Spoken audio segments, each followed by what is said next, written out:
Hi, so we're going to have a nosy through the Ceccoli Oracle, a book and card set of 32 cards. It's a low Scarabeo deck. I remember when this came out, there was a bit, I wouldn't say, was it? I don't know, controversy. Maybe not controversy, but I think there's two cards in here that could be quite triggering, or that could invoke some kind of feelings or make you feel some kind of way too, that are a bit questionable. But then isn't that the whole point of oracles and cards and looking, being able to work through things? So yeah, but I remember like people being a bit ooh about, I remember people being like that about the tarot deck as well, actually. The tarot deck is stunning. I fell in love with that deck. And everybody's like, it's a shadow deck, and I'm like, oh, it's just pretty.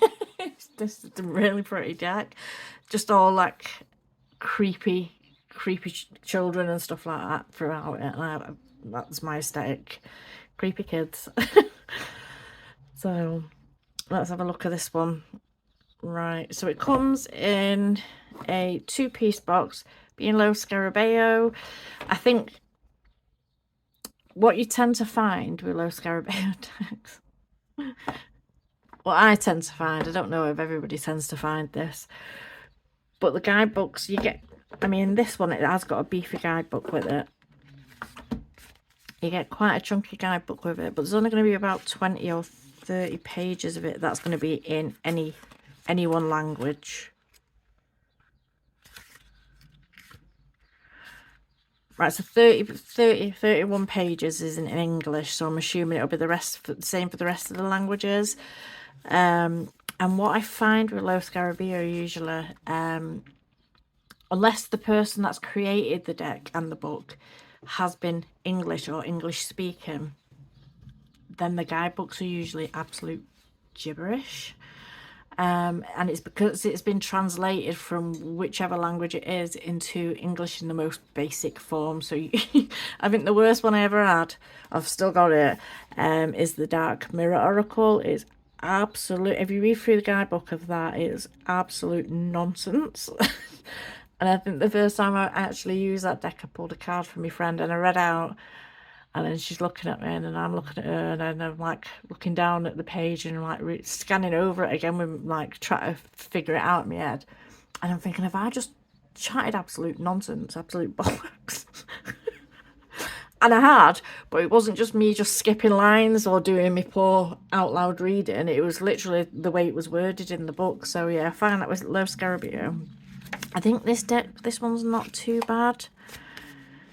If I remember, I don't know, I tend to have a flip through the books and then I don't really bother with them again after that.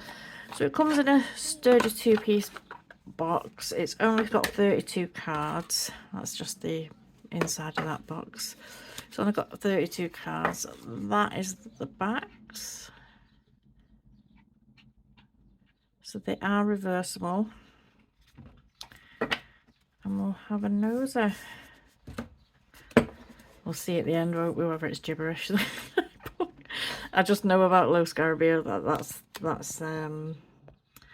That's one of the things. Now, because this has only got numbers on. Zoom in. Because this has only got numbers on, I'm going to use the guidebook to give you the keywords for the images. And I've kind of gone my own way with these as well, because I know what this one is, and I know what my meaning is to this. It's same but different. So what I like about these is that you can go your own way with them. It's whatever it invokes or provokes out of you. So let's see. So card number 1, we have denial.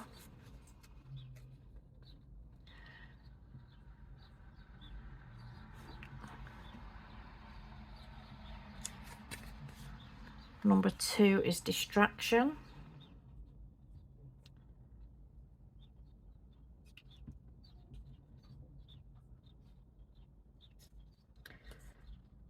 Number 3 is passivity.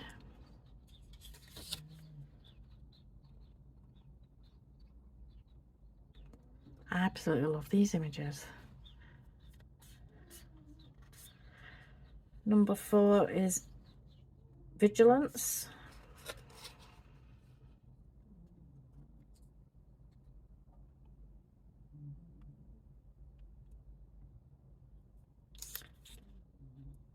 Number 5 is gossip.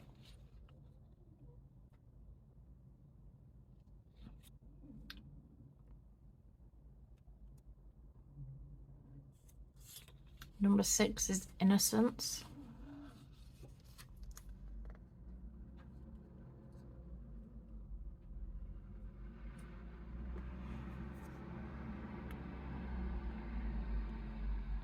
Number 7 is lamentation.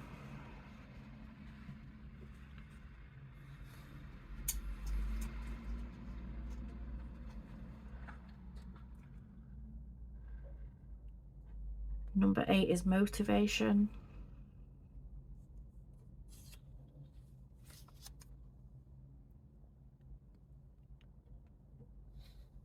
Number 9 is happy place.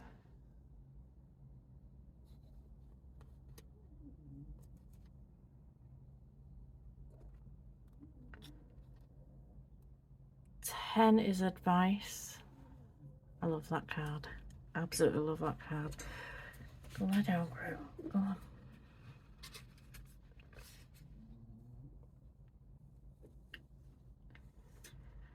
Eleven is improvisation.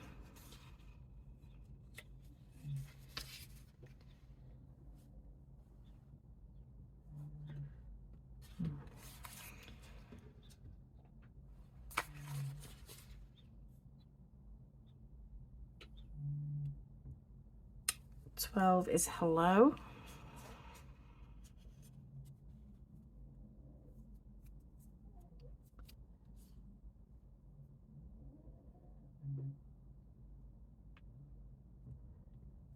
13 is isolation.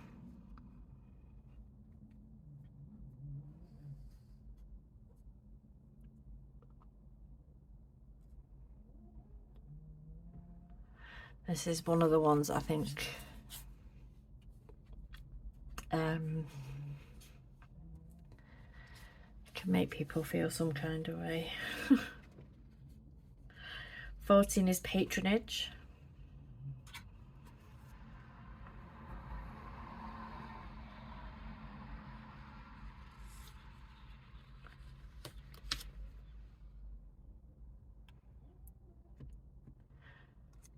15 is the call.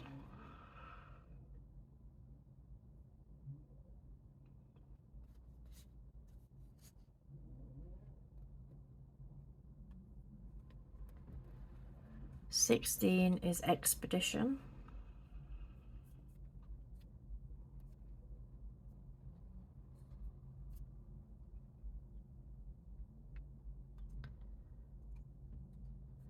17 is story time.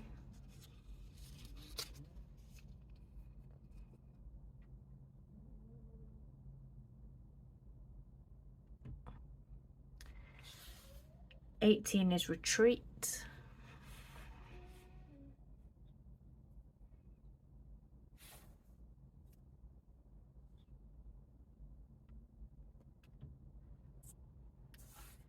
19 is management.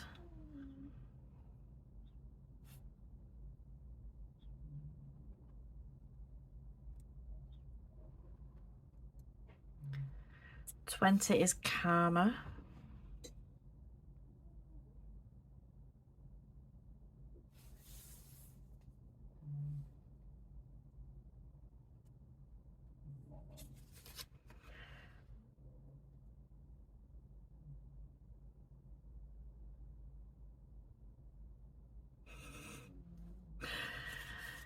21 is consanguinity.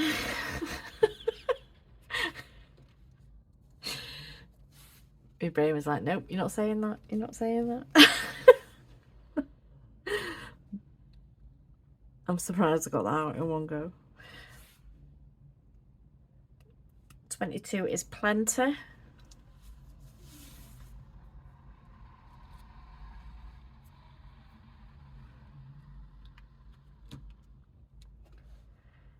23 is rescue.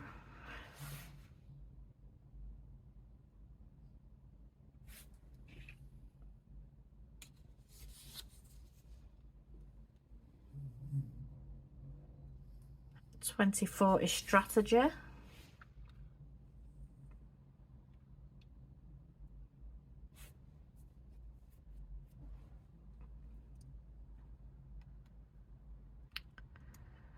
25 is disquiet.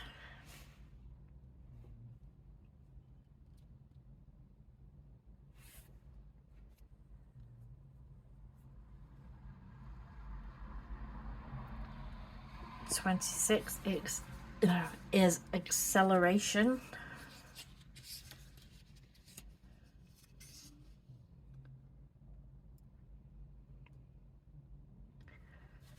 27 is compassion.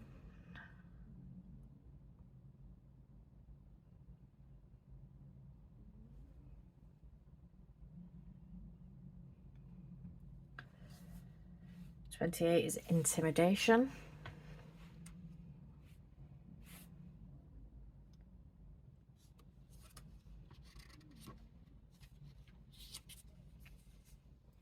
'This is another one that people find a bit which is 29, which is curiosity.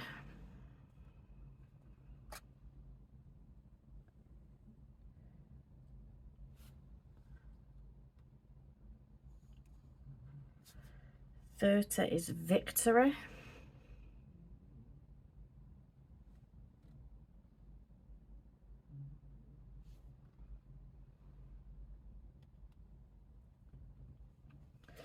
31 is tough love.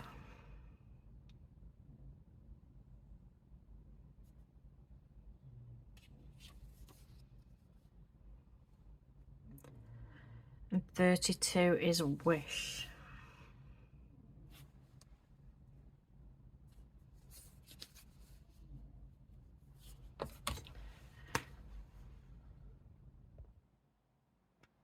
'So I actually really like this. I like these decks anyway. I like all their art.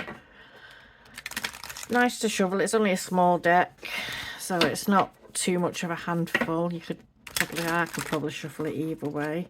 Shuffle's nice that way though. It is glossy, but it is not, see it catching the light. It is glossy, but it's not a sticky gloss. It's not one of them where it's gonna, I mean, this would actually fan really nice.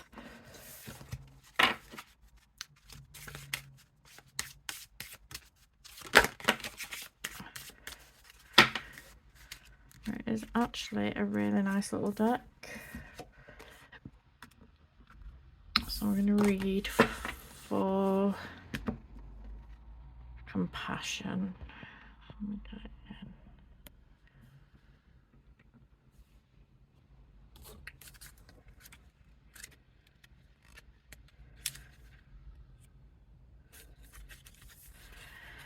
So you get a little bit about each card, and you get an upright and reverse meaning.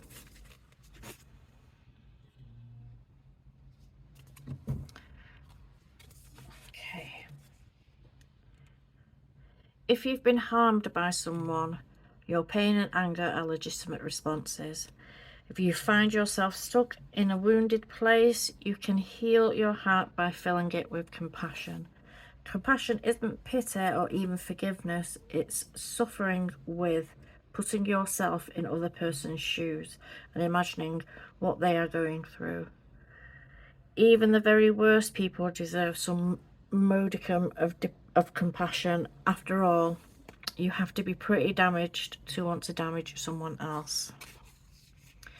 So in a lighter aspect, this could mean having compassion for someone isn't really about them at all. It's about finding peace for yourself. And then in the darker aspect, it's saying having compassion for someone doesn't mean you condone their bad behavior. It's actually a really nice little deck, this. And just for the sake of, because let's get the two triggery cards. Where are we? I mean, people were a bit umari about that one as well, but I don't see anything to do with that one. I'll not find them now.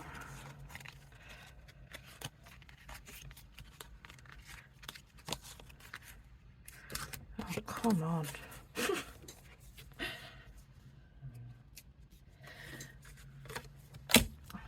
Curiosity. On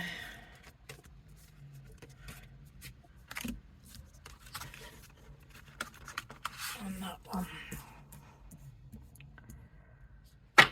Let's have, because it's only small in it, so let's just have a nose at these two, because I think these two are the ones that kind of, if cards are going to put you off getting a deck, I think these two cards would probably be the trigger point for some people. I'll admit, when I first seen this one myself, I was like, what in the fucking world? What is this? So patronage 14. Some people have a hard time accepting what they view as charity, letting pride get in the way. Having a patron or more than one isn't the same as taking a handout. Patronage says that what you have to give is valuable. Artists have known this for centuries, and today crowdsourcing offers patronages to creative projects of all kinds.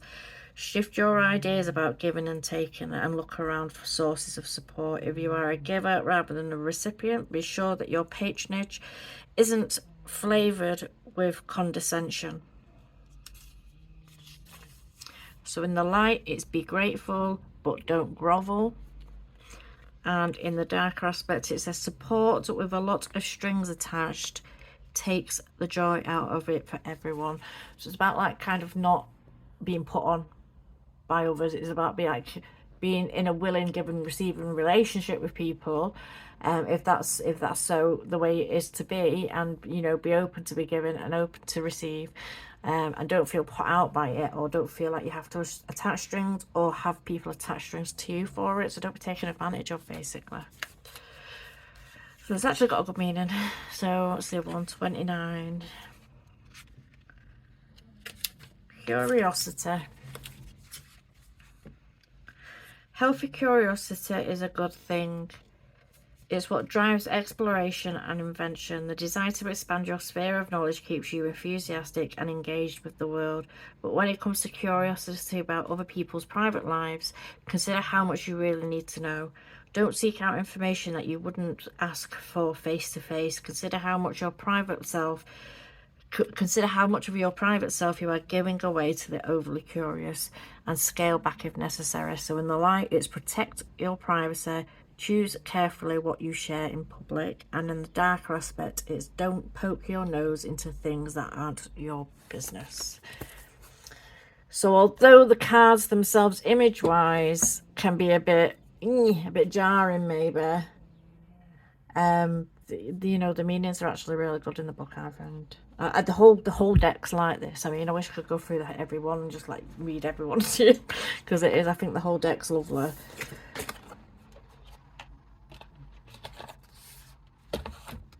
And the Ceccoli Tarot, if you've not had a nosy at the Ceccoli Tarot, I probably might do a flip through with that as well. But the Ceccoli Tarot, I think a lot of people found that one a bit triggering as well, because I think it can take you back to a headspace of inner child work and stuff like that, because of the imagery, because of the things that it makes you think. But I think they're fantastic decks. I was just like really drawn to them, and perhaps it's because I really needed some kind of healing going on in my life. I was really drawn to these decks, and I was just like, oh, they're just like, yeah, it just made sense to me.